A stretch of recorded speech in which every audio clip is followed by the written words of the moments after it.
Depuis quelques mois, je teste du matériel lié à la pratique du vélo et plus précisément à la pratique du voyage à vélo. Lors de mon dernier voyage, j'ai pu tester en partie ce matériel et donc aujourd'hui, je vous fais part de mon expérience avec ces objets. Bienvenue dans la seconde partie. Sans plus tarder, on va commencer avec le nerf de la guerre.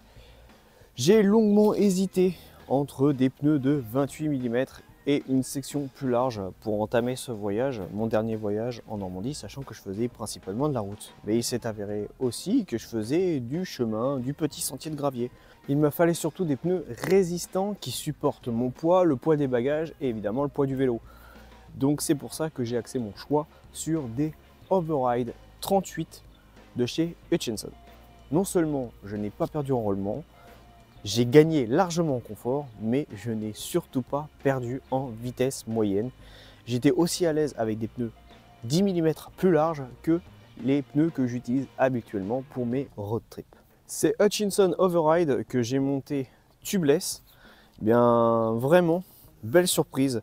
Aussi bien pour les sentiers gravillonnés, cette petite section de crampons latérale sur les côtés et puis sur la route cette bande de roulement lisse qui permet d'avoir vraiment le meilleur rendement possible.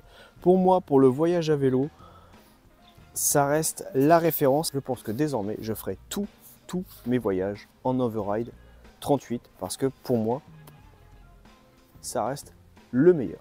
Second produit qu'il fallait que je teste sur une plus longue durée, c'est ma sacoche de guidon Zefal. Voilà, 10 litres. Il fallait surtout que je teste avec ma nouvelle tente, la McKinley Escape 2.0. Vous pouvez retrouver le test de cette tente et le compte-rendu de cette tente sur la dernière vidéo relative au matériel de voyage. Je vous mets une petite fiche en haut de l'écran. Et donc, 10 litres, ça suffisait pour mettre mon couchage et ma tente à l'intérieur et de les garder au sec parce que malheureusement, pendant mon dernier voyage, j'ai eu à peu près une demi-journée de beau. Pour le reste, ça a quand même été assez catastrophique entre le vent, la pluie, les averses incessantes. Donc voilà. C'était très important que je le teste sur la durée. Savoir aussi si les velcro et le positionnement étaient bons, les réglages étaient bons. Et là, on est sur vraiment du matériel que je ne changerai pour rien au monde. J'adore cette sacoche, j'adore cette facilité de rangement. Et puis voilà, il suffit juste de la scratcher, de la remettre à cet endroit-là, même si elle est chargée. Paf, terminé. On n'a plus qu'à fermer les volets et rouler jeunesse. Je vous en avais parlé lors de la présentation de la vidéo du matériel que j'allais emmener pour ces 800 km. Ces petits flacons pour l'hygiène, voilà, pour mettre le dentifrice, pour mettre le savon, tout ça. Ça ne pèse vraiment rien, c'est vraiment facile, ça prend vraiment pas de place. C'est étanche, j'avais peur que ça coule, que ça fuit un peu partout. Non, c'est fiable. Ça coûte 1,50 € les 5 petits contenants avec l'entonnoir de rechargement. C'est génial. Pour un voyage de 6 jours, c'était largement suffisant pour ce que j'avais emmené. Donc ça, c'est un accessoire qui n'est pas vraiment indispensable, mais quand même que j'ai trouvé utile et que j'ai bien fait d'emmener. C'est cette housse pour vélo. Comme vous le savez, j'ai eu pas mal de pluie lors de mon dernier voyage et notamment à la deuxième nuit où ça a été quand même un peu catastrophique parce que il a plu toute la nuit. Sachant que là, j'étais dans un camping, j'étais dans un lieu sécurisé. J'ai décidé de laisser mes bagages et tout ce qui n'était pas nécessaire à l'intérieur de la tente, de les laisser sur le vélo et ça me faisait déjà ça de moins à remballer le lendemain. Et c'est vrai que j'étais très content de pouvoir laisser mon vélo à l'abri là-dessous et de me dire que le lendemain, je repartais avec un vélo sec et que mes sacoches n'étaient pas trempées, ni le contenu des sacoches était trempé. Sachant que mes sacoches étaient étanches, rester toute la nuit sous des trompes d'eau, c'était pas sûr que l'étanchéité résiste autant. Donc pas que forcément nécessaire, je l'ai trouvé vachement utile, donc c'est validé. C'est pareil, ça coûte 2 € dans n'importe quel magasin cycle, vous allez la trouver facilement. Un produit qui jusque-là me donnait pas forcément entière satisfaction, c'était la mini pompe que j'emmenais à chaque fois avec moi dans les voyages. Le souci étant, c'est que c'est une très bonne pompe, voilà, mais elle met un temps, il faut quand même mettre un petit peu de temps à la visser et elle met un petit peu de temps à gonfler, même si elle peut aller jusqu'à une pression de 11 bars. En allant faire mes courses à Lidl, je suis tombé sur cette petite pompe. Lidl, voilà, petite pompe qui est quand même un peu plus grosse que celle que j'ai l'habitude de prendre, mais qui a cette particularité d'avoir, comme toutes les mini pompes maintenant, elle a quand même la particularité d'avoir deux types d'embouts possibles de gonflage. Entre le shredder et le Presta, ils ont quand même les deux types de gonflage les plus répandus. Donc il s'agit d'un simple raccord à mettre au bout de la pompe, tout simplement à visser. Moi je vous conseille de visser cette partie là avant pour pas avoir à tourner l'entièreté du truc, et ensuite à visser la partie arrière et vous n'avez plus qu'à pomper, et ça envoie quand même pas mal d'air, ça envoie bien, ça envoie quand même plus que la petite pompe que j'ai l'habitude d'emmener. Et c'est vrai que pour refaire la pression, petite pompe que j'apprécie beaucoup. Ce que j'apprécie moins, c'est le support qui est vendu avec. Malheureusement, il a tendance à s'écarter un peu vite, et du coup la mâchoire ne serre pas la pompe correctement, et cette pompe a tendance à glisser comme ça. Et donc ce que moi j'ai fait tout simplement, c'est que j'ai ajouté un petit velcro, et depuis elle n'a plus jamais bougé. Donc voilà, c'est pas la plus légère, mais elle est costaud, elle est fiable. Ça fait 6 mois que je me la traîne. Bon, il y a quelques petites griffures, quelques petites rayures, mais ça fait 6 mois que je me la traîne, et jusque-là, elle ne m'a pas fait défaut. Un petit outil dont je ne me suis pas servi pendant le voyage, mais je m'en suis servi pour faire l'entretien de mes vélos récemment. C'est un dérive chaîne, et c'est le dérive chaîne de la marque Topic. Alors ce dérive chaîne, vous allez me dire, c'est un dérive chaîne normal. Il a juste cette particularité de se séparer en deux si vous n'avez besoin que de cette partie là, voilà, pour dériver la chaîne. Et c'est surtout que à l'intérieur il possède en fait généralement un outil qui est vraiment très utile, c'est ce petit crochet. Alors je sais pas si vous allez voir à la caméra, ce petit crochet gris là, voilà, en fait qui permet d'attacher les maillons ensemble le temps que vous dériviez la chaîne ou que vous la re-riftez.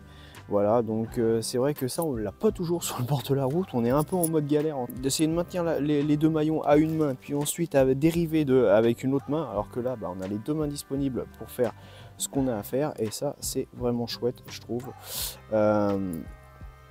Après c'est un outil que vous pouvez bricoler vous-même avec un vieux cintre, hein, c'est pas un souci.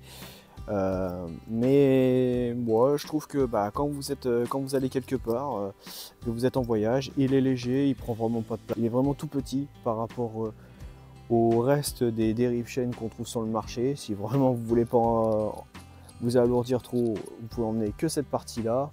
Certains me diront c'est gadget, moi je trouve pratique, voilà. Autre chose que j'ai pu tester, après je connaissais déjà le concept depuis longtemps, mais que j'ai été très heureux d'emmener, ce sont ces boissons électrolytes. Alors il y a des marques que j'ai testées, d'autres que je connaissais déjà depuis très longtemps. Voilà, et puis aussi ces petites purées à base de noix, très salées. La marque c'est Olifat. Si vous voulez en savoir plus, je vous conseille d'aller voir la vidéo de Julien Rabier à ce sujet, sur ces boissons électrolytes et sur ces purées magiques. En fait, tout simplement, j'ai été très heureux de les emmener parce que déjà, je perdais moins de sel la journée sur la selle. J'ai quand même des étapes qui faisaient 140 km. Et puis surtout, le soir, ça aidait quand même beaucoup à la récupération pour le lendemain et pour pouvoir refournir un effort. Donc 97 km le lendemain, puis ensuite 110 le dernier jour. Enfin, voilà, c'est pour vous expliquer quand même que ça, bon, c'est pas nécessaire pour le commun des mortels, mais ça aide quand même pas mal à la récupération. Ça permet quand même de refaire le plein d'énergie pour le lendemain, donc je ne regrette absolument pas de les avoir emmenés. En ce qui concerne les tests, je pense qu'on en fera une vidéo dédiée sur les goûts, sur les effets, même si j'ai déjà une vidéo sur la chaîne qui en parle. On fera le tour de toutes les boissons que j'ai pu tester, isotoniques que j'ai pu tester ces derniers mois. On verra ça aux alentours de septembre. Et donc dernier produit que je vous présente, c'est tout simplement un onguent réparateur, parce que j'ai passé quand même 3 jours à allonger les côtes au bord de la mer, donc l'air marin, le sel, tout ça, ça avait tendance quand même à pas mal m'abîmer la peau, mais surtout à m'assécher les lèvres. Ça a été aussi le cas pas mal cet hiver, de rouler par le froid. J'avais aussi quelques petites callosités au niveau des mains, qui n'étaient pas toujours agréables d'ailleurs. Donc voilà, donc c'était très important quand même que je prenne un peu soin de ces parties-là. Surtout, j'ai senti au bout du 3e jour qu'il fallait vraiment que je mette quelque chose sur mes lèvres, parce que vraiment, j'avais cette sensation que j'avais une couche de peau sèche sur la lèvre inférieure qui était très désagréable et surtout qui s'abîmait très très vite, qui me provoquait des petites coupures. C'était pas ouf. Et donc petit onguent qu'on peut aussi bien placer sur une lèvre, des mains, des gerçures, voilà, un peu partout sur le corps. Évidemment, éviter tout ce qui est muqueuse, mais quand même, ça soigne assez vite, ça répare, ça apaise les picotements, les douleurs, voilà. C'est fabriqué en France, c'est à partir de gelée royale, voilà, si vous voulez la marque, c'est Alvadiem, voilà. C'est à base de miel, de gelée royale, donc du coup c'est naturel, donc n'hésitez pas à emmener un petit truc comme ça, c'est pas ce que ça pèse, mais entre le sel, la transpiration, l'air marin, voilà. C'était important que j'avais quelque chose pour réparer tout ça, et avec ça c'était nickel. Et c'est sur ce dernier produit que se termine cette vidéo, j'espère qu'elle vous aura plu, n'hésitez pas à la liker, partagez et commentez. Dites-moi en commentaire quel est le produit de cette liste qui vous fait le plus envie, celui qui vous tape le plus dans l'œil, lequel peut-être vous possédez déjà. Ça m'intéresse, écrivez-le moi en commentaire. Restera pour moi le temps de refaire une batterie de test pour vous en faire une prochaine vidéo. Et sur ce, moi je vous dis à bientôt sur les petits vlogs à vélo. Tchuss les cyclopathes!